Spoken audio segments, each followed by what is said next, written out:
I'm Vance Bastion here with my co-host S.A. Baz Collins for this week's Written on the Edge Season 9, Episode 16 interview. We'll be talking with Nathan Burgoine and discussing his latest book.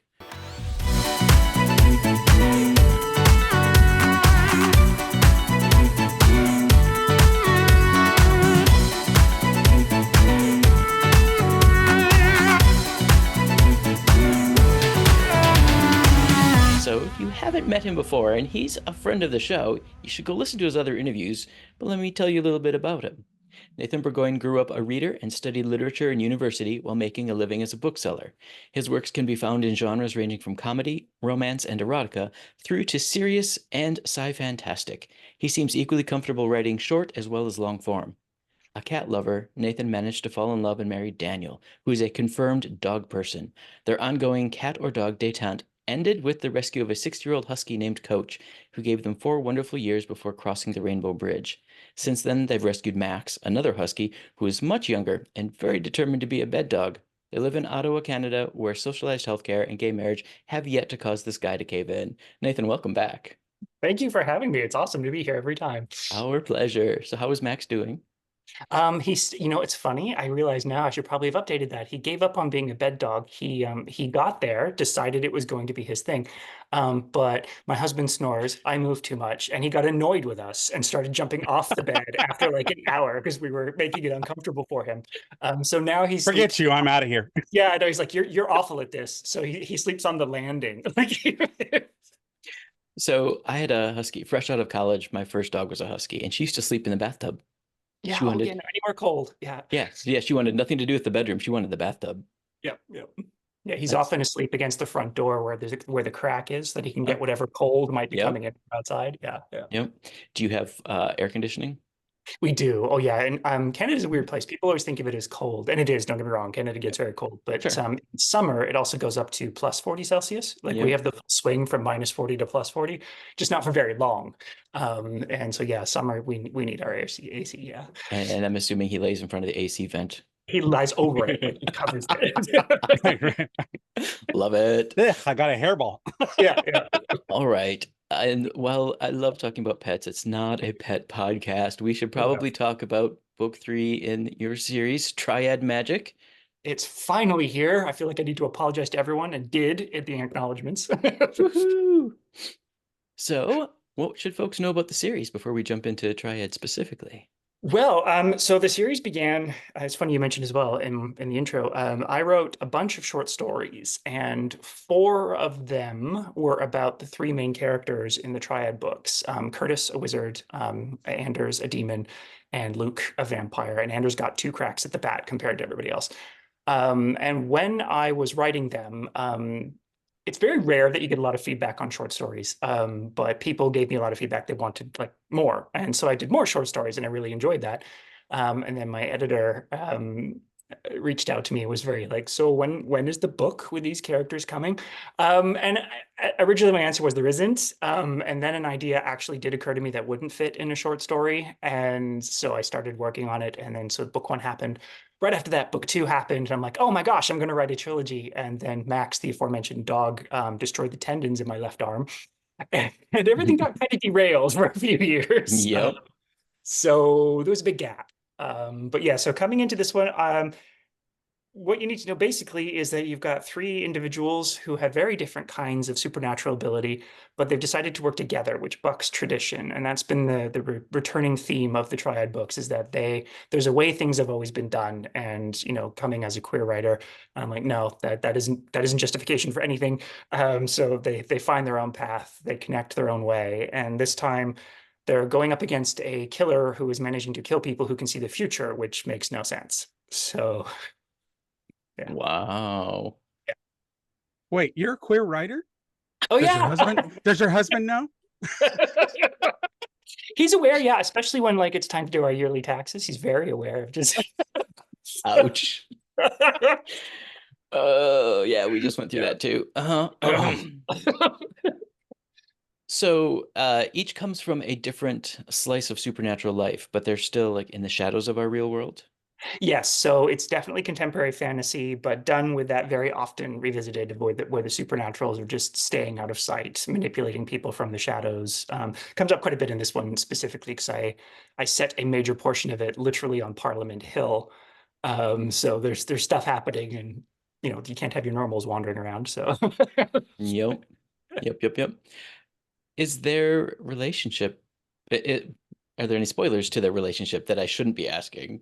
No, that's fine. So, one of the interesting things about being a queer writer is that everyone assumes you're always writing romance, even when you're not. Or at least I shouldn't say everyone. My experience has been that It there's a is, lot of pressure that everything that you do, if it's queer, there has to be. I don't even know how to put this. It's almost like they need proof that the characters are queer. Like saying that the character is queer isn't enough, right? right. So, and since we seem to be only defined by our relationships, not our internal realities, that comes up a lot. So when I wrote the first one, and it is like they came from erotica stories, which doesn't necessarily involve romance, and they are definitely spec thick urban contemporary fantasy books. So people got kind of pissed after the first book that there wasn't a little happy ribbon on any romantic connection between the three characters. Now there's definitely chemistry, and they were working towards, and then in the second book, it's possible that a little bit of spite motivated me to have one of the three of them make a declarative, you have to tell me how you feel about me or not, and here's a deadline. But I didn't wrap it up in a bow then either. So the third book, the bow is finally unwrapped, is what I will say. But it's interesting.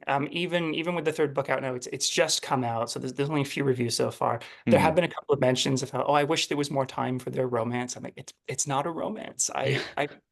I'm sorry. I didn't write a romance this time. Uh-huh. Yeah. No, I've actually felt firsthand what you're talking about. Mhm. My first novel, I was at a book fair and somebody walked up and asked, which of the characters had sex, and I was like, this one doesn't. I'm planning it for a future, and he put it down. He's like, well, why bother? Yeah. Yeah. Um, It's for the um, story? Because they're yeah. people? Because Yeah. there's other things in the world. Yeah. And it's funny, like I don't ever recall someone coming in and picking up a Jim Butcher or a Carrie Vaughn or a Hmm. Rachel Kane and saying to me in the bookstore, like, well, who sleeps with who, or like who does she end up with? Right. Like Hmm. it never comes up. But Oddly it's enough, Hmm. yeah. maybe they just suppose that it's always going to be there, so that's why they don't ever bring it up. I don't know. That could be Yeah. too. It's fascinating to me. Like I think You about know, I worry about the straights. There's so much going on over there. won't someone please think of them? I know, right? Yeah, no, just leaping onto one of the references you made, the Dresden series, every relationship with a woman Harry had was a disaster. Oh yeah, yeah. Like every single one. What does that say? And and speaking of representation, I don't like I only got like 6 or 7 books into it, but I don't remember there ever actually being a queer character by book 6 or 7. So Okay, so he lost a lot of fans because Dresden's brother was pretending to be queer for a while. oh, super. Yeah. And for folks listening, his brother's a psychic vampire and needs to feed off people's emotions. One could sort of kind of these days probably call him maybe sort of queer in that Mm, anybody's emotions were okay. Um, but yeah, wow. it pissed off a lot of fans at the time, me I never included. remember, like even when I like because when I was at the bookstore, urban fantasy was my thing. That was what I Yeah. loved to read. But like the gay werewolf always dies. Uh-huh. Like they'll give, especially when it was a heroine, they'll give like a gay werewolf best friend so that there's no romantic tension there, but Uh-huh. now we're gonna kill him so that she's aware of the stakes. It's like, oh, this is Hmm. fun. Yes. Yep. The whole friend in the freezer Yeah. situation. All right. Well, back to your novel. Sorry. Yeah. And and like you said, you have a bow, it's there. Um, does it end on a very queer little note? Yes. I actually think it ends on 3 queer notes. Nice. They were all very purposeful. Um, there's a very specific conversation I put into the mouth of Curtis, who's the youngest of the group. He's a wizard in his early 20s. And to give context to that, the vampire of the group is finally revealed in this book. It's not a super spoiler, but Curtis has been needling him for the first two books, like, how old are you exactly? And he never quite answers. That date is finally given in this book, and I think it was even given in the previous book, but not to the other characters. So he's about 300 years old, and so he has particular notions of what people assume relationships are. And then there's the lust demon Anders, who has very sex-focused ideas of what relationships are. There's this great moment where I say great, you shouldn't really say that about your own work, but there's a moment where I put a lot of my feelings about queerness into Curtis's mouth when, all he asked them before was how did they feel about him, and instead they end up projecting what they assume he wants. Ooh. And so they answered the question he never asked, and he gets to sort of shoot them down. And it was a very cathartic little paragraph or two to write, where he's like, so why would you think I want that? I'm a queer guy. And there's this, anyway, I really enjoyed writing that. There's a huge thread through all of them. Again, I mentioned about how tradition is just because something's always been done that way, who cares? Right. Often that's actually validation for not doing it that way. And so basically, this book is all about dismantling the way things always were and creating chosen groups instead. And that comes up not just once, but twice in major thematic important ways. And I even purposefully, and again, this was all planned from book one, I hate the bloodline trope, like the chosen one bloodline trope, where like everyone born into this family has power because they're a part of this family. And I mean, for obvious reasons, as a queer author who really did not enjoy time with my biological family, I'm like, screw that. So I actually, there's an in-world reason, and it takes one to the chin in this book, and I really enjoyed doing that a lot. Nice. I get what you're saying about that too, because in my native fantasy book that I have, it does bloodlines do matter, but only because it is a matrilineal society. Oh yes, but it's not the driving factor in it. You're chosen because of the quality of who you are. Yes, and so those things come forward if you're called upon. So it's like, you have to be part of the community. So there's the bloodline connection. Yeah. And obviously we get most of our attributes from our mothers. So, it's kind of like I'm using it, but I'm kind of pushing it over there at the same time. Yeah. So I totally get trying to subvert that narrative that it's the only way to write these things. Yeah. And also, even just making it matrilineal, you're already subverting it, because everything out there is so freaking patriarchy that Right. Yeah. Right. Well, the nice part about it, I don't have to make that part up, because that is how the culture works. So, so. Nice. Is there anything else about Triad Magic you want folks to know that we didn't think to ask? You do finally find out what Anders does for a living, because that was the number one question I got. I made this passing remark in, I think, the first book, where he picks up some mail and says, oh, it's payday. And people are like, who gets paid by check? And people really picked up on it. Like, well, what does he do for a living? I'm like, oh, this is fun. I know. So I waited until book 3 to do it, to let him know. Reveal. Yeah. Dun, dun, dun. He's a water delivery man. Awesome. I mean, that would Secrets fit in out. with a lot of, I was going to say he is a lust demon, so that would fit with, like, delivery person would definitely. Right? Pizza delivery boy, choose your paper doll. All right. So hopping on to another question I had, I know for fans and listeners, what we're about to talk about has ended. You can't pick it up, but I did have questions about it because Nathan, you recently wrote for a charity novella. Can you Yes. tell us about the experience? It was great. So a group of authors through what I'm a member of a group that's focused on low angst romance. So a lot of romance out there is pretty high angst, where like the crisis moment happens at the 80% point and everybody's just like doom and gloom. The dark clouds roll in. It's always raining. It's going to be terrible. There's no way out. But there's actually quite a bit of a market out there for romance that doesn't have that super dark crisis moment. And I love writing that kind of romance. And also because when I write romance, it tends to be novella length. So there isn't time for these massive end of the world stakes or massive disasters. They have enough time to screw each other up a little bit and then realize, no, I want this, and then move on. So when I said there was a call put out amongst this group with the idea that a charity collection of novellas for two different trans organizations in the States, which right now, all the power to them, because holy crap. So I thought, like, can I do this? And so I ended up writing another village novella for it. And it was also an opportunity to sort of test run something. I have an idea for another set of interconnected holiday stories. And just at a random coincidence, they decided that the theme for this one would be Secret Admirer and Valentine's Day. Oh, And I was like, oh, well, I wanted to do Valentine's Day with one of them. So I ended up working on what I believe will be the third, or maybe yeah, it's the third, and what my planned release of the 7 of them will eventually be, or 6 of them will eventually be. Similar idea to my previous holiday novellas. It's 6 characters, or and you move from character to character among them. But it's different holidays, and instead of it always being Christmas, this time it's Valentine's Day, New Year's Eve, Thanksgiving, different ones that you don't see as often. And Halloween twice, because I've decided the first character is a twin born on Halloween. And this is based on friends of mine who had twins born on Halloween who grew up oh, with the names Trick and Treat. So I'm stealing that.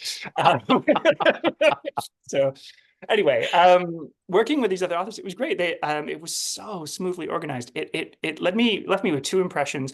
One, that you have to be super organized to organize one of these things and take part in it. And 2, I will never be the person taking the lead doing that, because there is no way I could do everything this person did, these people did, like to make this all happen the way they did. So I'll take part in them until I'm blue in the face. Loved it. It was so much fun. There was like 2 months where people could get the book. And it had, I think, 16 different novellas in it, all around the theme of Secret Admirer and Valentine's Day. And reviews were really great. And it raised, they haven't made the final announcement, so I cannot give away the number, but it's thousands of dollars went to these 2 trans charities. So I'm so happy about that. And if you are hearing this and being like, but I never heard about it in time, A, pay attention to your authors. yeah. B, I'm pretty sure everybody involved, myself included, will eventually be re-releasing these titles. It's just we agreed to lock them down for a certain amount of time after this. So it's not your only chance. And like I said, this was a proof of concept for me. So I will be releasing the book as part of a series again. I'm even thinking I'm going to flesh it out, because I kind of stripped a lot of scenes that would have probably been in there had I already written the books that came before. Makes sense if I'd left them. So Yeah. Awesome. All right. And yes, that was a very good point. You know, folks, pay attention to your author's updates. I mean, if you sign up for their newsletters, scan it at least. If you follow them on social media, look at their posts. It's and I know important. that the algorithm makes that hard sometimes. It does. Yeah. But there are ways around that too. You know, liking your author's posts a couple times in a row will usually put them back on the top. So, all right. Are you ready for this year's Get to Know You questions? I am. Sure, I am. Totally. Take it away. First, I have to make a small comment. I love you use the names like that you found, and it's funny because that's how George Lucas wrote several of the characters of Star Wars. They were names of people and businesses around where he lived in Marin County. So, like Chewbacca, there's a family down the street called Wookiees that from where my husband lived, and that was their last name, Wookie. And then Chewbacca was the name of an auto repair shop that was on the street that led to where Lucas lived. So, when you see these names that are just golden, it's like begging for you to use it. Our son had a friend named Buzzy Dibble, and I swear I'm going to use that in some book. Yeah. When you just run across them, you're like, oh yeah, that's a keeper. Even better, their 3rd child was born on Christmas. So No. Oh, there you go. It was Trick, Treat, and the Missile Goo. Love it. All right, on to this year's list. So in the year of diving deeper, what is your favorite writing snack or drink? Tea. It will always be tea. So says the guy who also has tea here. Yeah. Mine happens to be the cold kind, but I get it. What books did you grow up reading? I read a lot of Roald Dahl, and then as I got out of Roald Dahl, I moved pretty quickly into like Christopher Pike. I didn't hit a lot of middle grade stuff. I kind of jumped into teen and YA reading before that was really called teen and YA reading. And then I jumped like directly into urban contemporary fantasy. There was no looking back. It was like I had 3 stops on my way to, yeah. It's funny too, because I had an experience like that. When I was in 3rd grade, our teacher would read stories to us, part of the, lesson throughout the day. Yeah. After English, she would read a story. And she read a story called Mystery of the Crimson Ghost, and it was written by an author named Phyllis A. Whitney, who is a proper novelist for adult books. And she also wrote a book that was highly influential on me, and it was called Dear and Glorious Physician, which was a really, really like epic sort of tale in ancient Greece. And just to have the two side by side growing up, I was blown away that one person could create these 2 different kinds of work, the young reader, And so I totally get that. I love that you discover those things about some of the writers, the various levels of writing that they do. So, okay. Who has been the biggest supporter of your work? Well, that by definition is my husband, because literally the biggest supporter in the fact that I can do this full time is because he Right. yeah, no, I couldn't do this without him. I try to be very transparent about that in discussions, interviews, any discussion that I have the opportunity to bring that up, because it is a privilege to be able to write full time, and one that only happens if you have, some other financial support system in place. Now, I mean, I worked full time as a bookstore manager for decades, specifically to pay off our mortgage. So we did this with foresight, and once we paid off the mortgage, then my income became kind of moot. So and then so it was a conscious decision. But most authors out there don't have that choice. Like most authors I know are writing while they work full time. So Right. yeah. Right. Wait, authoring is not overly lucrative? What? Did I miss a memo? I always felt so bad when new authors who had been picked up, like, it's funny to say this, but I would have new authors who'd been picked up by like the big 6 back when it was big 6. Yeah. And they would come into the store and they're like, I'm going to do a signing. And I'm like, oh, that's fantastic for you. And then they would sell like 4 or 5 books. And they're like, I'm so sorry. I only sold 4 or 5 books. I'm like, are you kidding? That was a great day for a signing. And like their face realizing like, this isn't going to be what I thought it was going to be at all. Yeah. Funny thing that. All right. Well, are you a morning person or a night owl? I am a morning person because I own a husky. Well, okay. Yeah. The pets often dictate what we do. Yeah. Yep. All right. What's your favorite hobby outside of writing? Gaming, 100%. So right now I've got two Star Trek Adventures games going and a Mutants and Masterminds adventure going. So like tabletop RPG, yeah. And for folks who I don't know, you post to your blog about the different sessions. I do, yeah, occasionally. I fall behind, but yeah, I do updates every now and then about how like games I've played, things I love. I'm a board game nerd as well, but my heart definitely belongs to TTRPGs. I have to like cut in here in that I don't know if you guys have seen Tig Notaro's new special, Hello Again. Not yet. She does a whole sequence on getting older and not hearing what people actually say. So what did you think I said? When you said game, and I thought you said game men. Like odd thing. Well, I mean, Yeah, right. So, I just love, for people who have not watched the Tig Notaro special, please go watch it. Yeah, it was good. As you're getting older, it's something wonderful to look forward to. When I was back when I was still flirting with the idea of being a journalist in university, I had a roommate who was still in the journalism program. I think I had swapped by that point. And she came home and she was like, she said, so I know I misheard the prime minister today.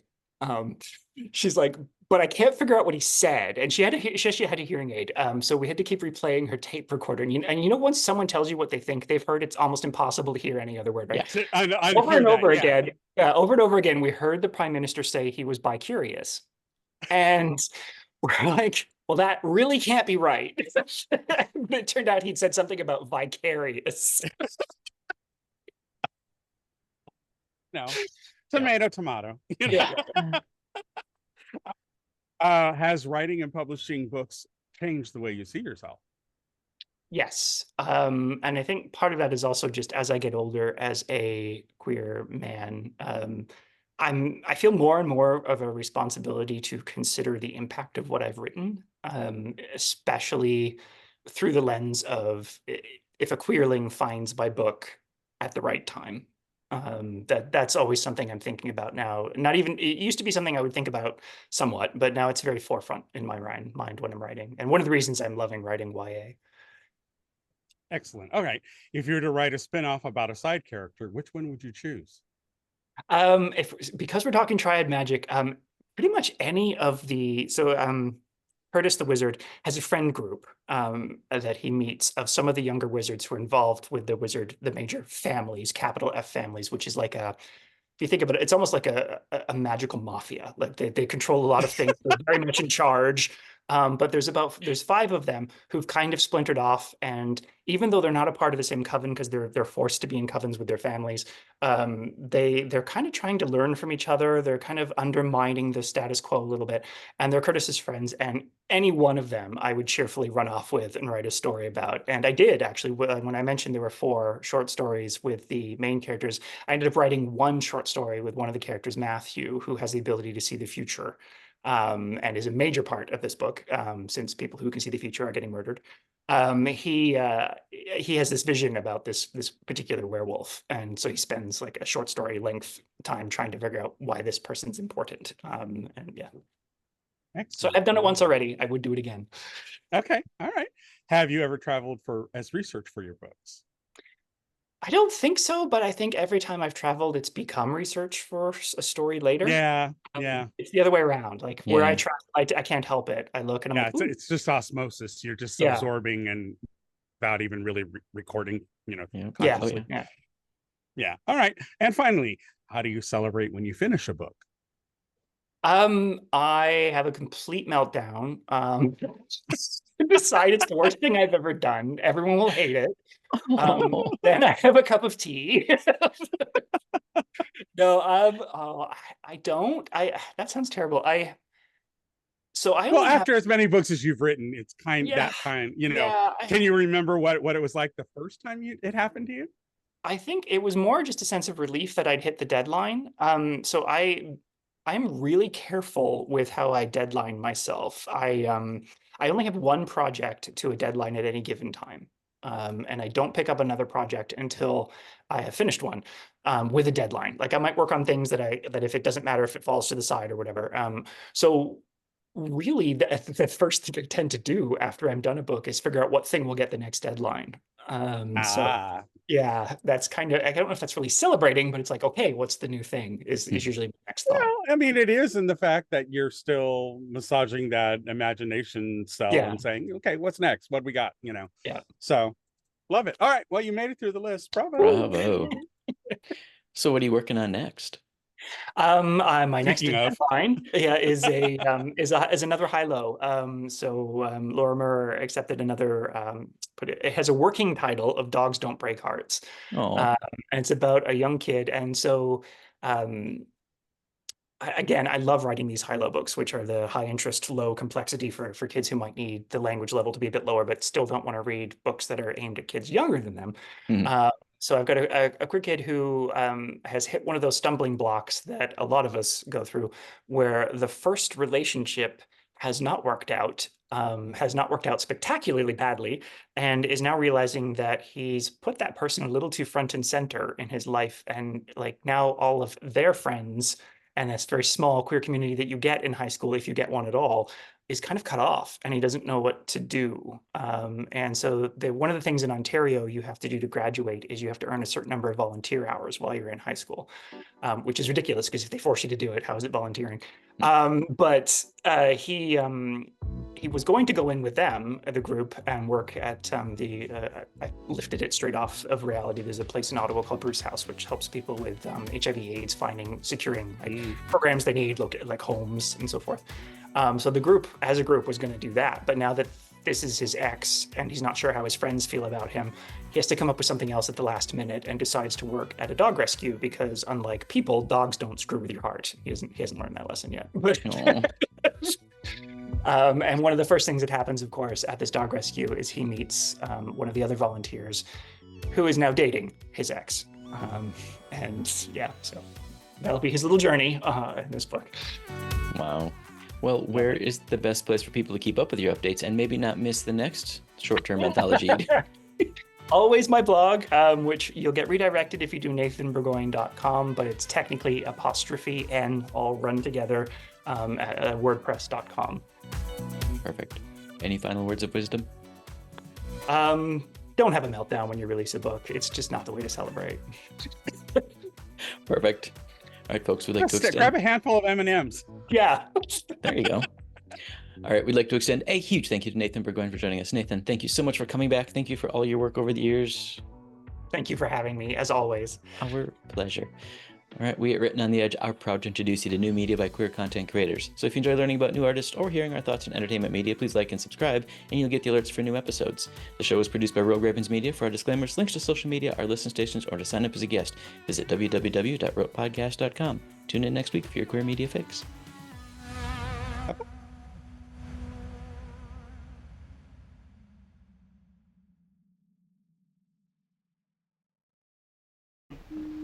Oh, what's that? Closing time. The bums rush in melody, dear.